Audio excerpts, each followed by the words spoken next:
We're sitting down with Michael Scheuer, the man who had served in the CIA for more than 20 years, up until 2004. At one time, he was the chief of the CIA bin Laden unit. Then he went and exposed how counter-effective Washington's methods were in the fight against terror. He looked at the U.S. through its enemy's eyes. In fact, it's the title of one of his books called Through Our Enemy's Eyes. I'm very pleased to have the chance to interview you, Mr. Scheuer. I'm glad to be here. Bin Laden is gone. Who is Washington's #1 enemy now? Washington's enemy is an enemy that doesn't exist. We're fighting an Islamic enemy that Washington believes is out to kill us because we have elections, because we're free, because we have women in the workplace. It's an enemy that doesn't exist. It didn't exist when bin Laden was alive. It doesn't exist now. America is being attacked because of its foreign policy in the Muslim world, because of its support for Israel, because of its support for the Saudi police state, because of its presence on the Arab Peninsula. And until we accept that, until Americans can say to each other, whether you support aid to Israel or not, our relationship with Israel is causing this war, we are not going to be able to defeat this enemy. And Israel itself as a country is not the problem. The real problem is the leaders of the Jewish American community in the United States who influence and corrupt our Congress to support Israel when we have no interest there. You imply that the Israeli lobby is dragging the United States into the wars, into the conflicts?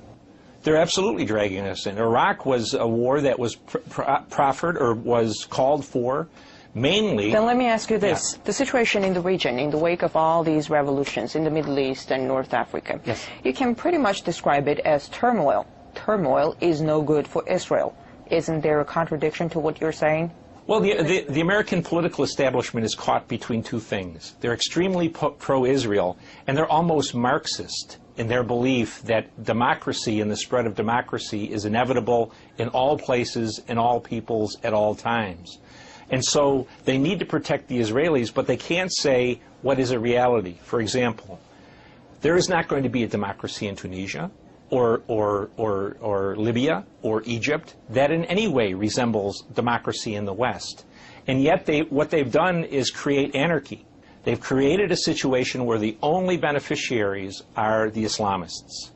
The guns that have flown out of Egypt, out of Tunisia, out of Libya to the Islamists have been enormous in their volume. And the prisons that were opened in Egypt, Tunisia, and Libya have reinforced the Islamist groups across the world. So their mindless pursuit of secular democracy, at the end of the day, endangers the stability of the region and probably the whole world.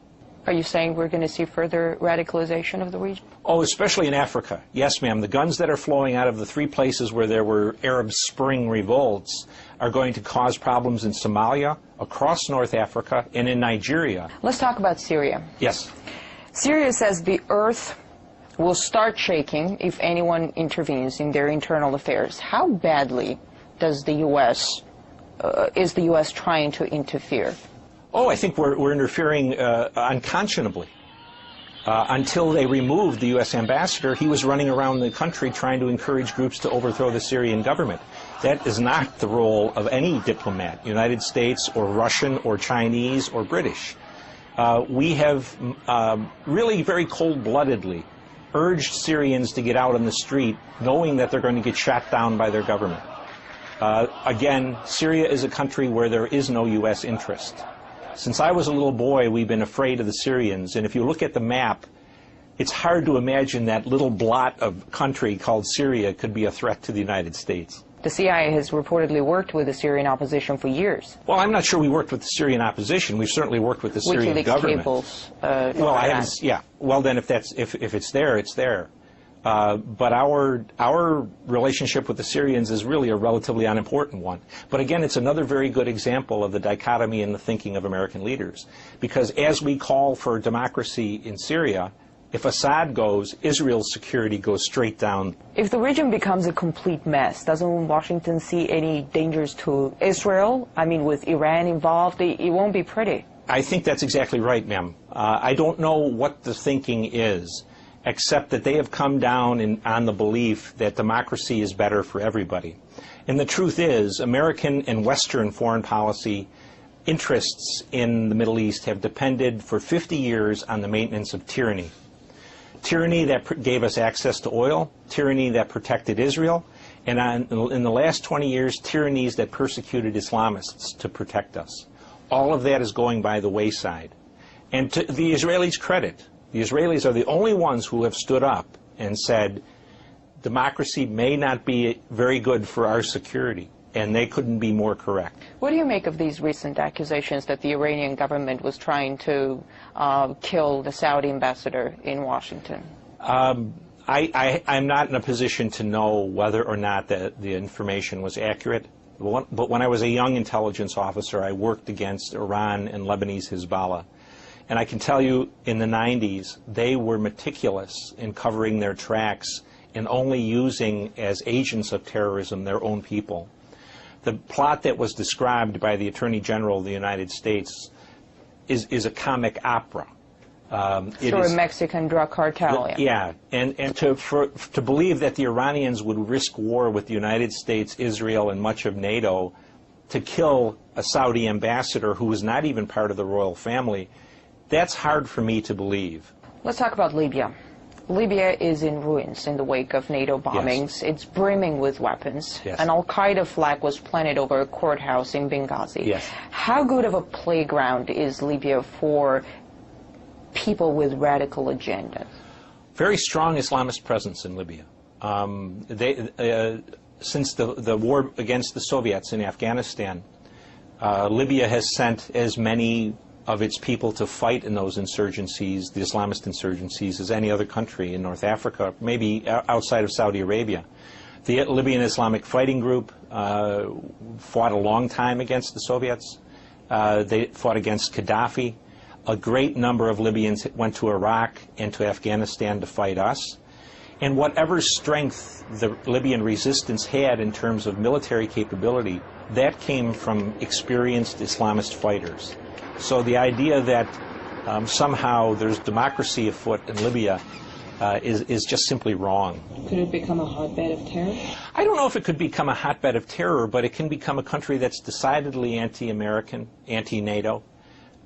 It can be probably less a hotbed of terror than a country that is vastly unstable. It seems the U.S. is almost creating grounds for terrorists to surge and then goes out fighting them. We see it in Pakistan. They got the whole nation alienated because of the strikes. A lot of people want revenge. How efficient is that? We are very efficient in this day and age, in the last 20 years, in creating enemies. We're not very efficient in creating security for the United States. We have the best educated population in the world, and we have the people with the littlest amount of common sense. How many times have we heard Mr. Clinton, Mr. Bush, Mr. Obama say, this has nothing to do with religion, this is not a religious war, this is a bunch of people who are just madmen. We are definitely fighting a religious war. And until we come to realize that, we are never going to be able to defeat it. In fact, we're encouraging the growth of a new generation of people who are going to fight us. The U.S. is pulling its troops out of Iraq, but at the same time, it's boosting its military presence in the Persian Gulf. More ground troops are planned to be deployed. New drone bases are being built.